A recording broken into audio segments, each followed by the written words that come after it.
12 weeks is enough time to make a significant change to your physique. I've seen it happen countless times, but most people who go in with the intention of a 12-week cut have quit by week 3, fallen off the wagon, sacked it all off, and are ready to start again Monday, always Monday. And it's not because they lack information, and it's not because the plan was necessarily wrong, but it's because they weren't actually prepared to do what it takes. So before I give you the framework, I need you to be honest about one thing. Are you going to do this, or are you going to try this? Because those two things are completely different outcomes. I'm Jeff, I've been in this industry over 10 years and I've coached hundreds of people just like you who are frustrated with their progress, who have gone on to complete 12 or 16 week or longer transformations and completely change their physique. Finally get shredded, finally get the physique they always wanted, and actually finish what they started. And I've made it my mission to help as many of you as possible do the same thing on this channel. So let's get stuck in. Now, the first thing I want to talk about is commitment before we even talk about calories. It's the mindset, because I cannot tell you the amount of people that just start on a Monday and their strategy is,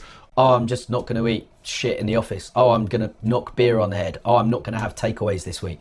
How long is that going to last and how long is that going to take you? This is where people get to week 3 and they've already hit a plateau because they've got no plan in place. They were just relying on willpower from day one. The diet isn't the hard part. The hard part is deciding you're going to finish this regardless of how you feel. Because most people just start with a boatload of enthusiasm and that's it. So before you even get to your calories and your cardio and your steps and all the important things, is make it clear to yourself, am I willing to do this for the next 12 or 16 weeks? Make that commitment before you even get stuck in. Set a start date and an end date. Before week 1 even starts, start to remove decisions. Decide your training days. Decide on the meal structure. Decide the step target. Decide the simple things like your bedtime and your wake up time and your routines. And make these things non-negotiable. Build these systems before you even get stuck in. Now, I want to break this down into 3 main parts. And something that people get wrong is they go full steam ahead in week 1. Weeks 1 to 4 should be about building momentum. If you bite off more than you can chew in week 1, you're going to fail by week 3. This is what you've done in the past. This is what most people do.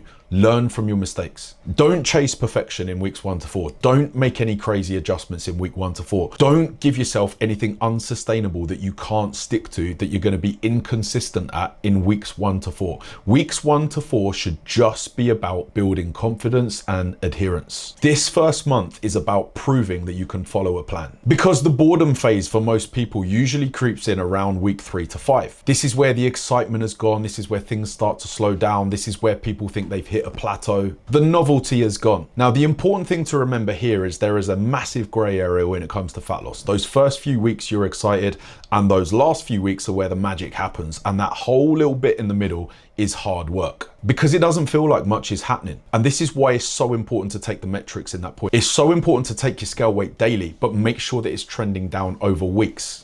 Because fat loss is never going to be linear. You're going to see those fluctuations along the way. You want to make sure things are moving in the right direction. Make sure your measurements are moving in the right direction because you have to be logical here. If it doesn't look like anything's changing in the mirror, but the stats are trending down and the weight is trending down, what do you think is going to happen when you stack up enough weeks? Most people think they plateau in that middle phase, that 4 to 8 weeks. They feel like it's a plateau, but it's just impatience. It's just the process slowing down, and it's just the gray area that I just talked about. You need to fight through this stage because this stage leads perfectly to the final stage, and it's what I like to call the separation phase. I say it to my clients all the time. The magic happens at the end. You don't diet for a photo shoot and look photo shoot lean 6 weeks out. You diet for a photo shoot so you land into that photo shoot lean. The magic happens at the end. Going from 14% body fat to 10% body fat, or going from 10% body fat to even 8% body fat, i.e. a smaller increment, 10 times the visual difference. It's an exponential difference. The magic happens at the end.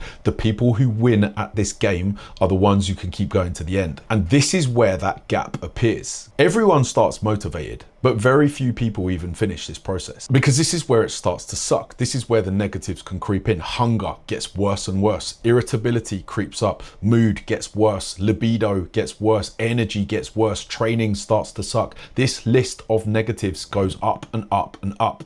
and most people can't take it. The final stage of a diet reveals character. You're no longer running on excitement, you're running on standards. And this is the stage that most people never get to because it's hard, it's restrictive, but it's where the magic happens. So just remember that when you're embarking on a 12 or 16 week cut, break it up into sections of 4 weeks and make it get progressively worse as you go on. It should start reasonably comfortable, it should be sustainable so you can normalize this and create consistency. Then you can look at increasing that deficit if you even need to. If things are moving along and you're stuck in the gray area, leave it until you get to the separation phase. And you'll know when you're in the separation phase because you reach the promised land where you see your physique change in front of your eyes. And if you want help with this, head to the description of this video and download my 4-week tracker. It's going to allow you to track everything over a period of 4 weeks, create the consistency you need to get results over 4 weeks. And if you nail that process, you can do it again and get all the way to the end of 12 weeks. And make sure you let me know how you get on in the comments below. Drop a like, subscribe to the channel. I'll see you next time.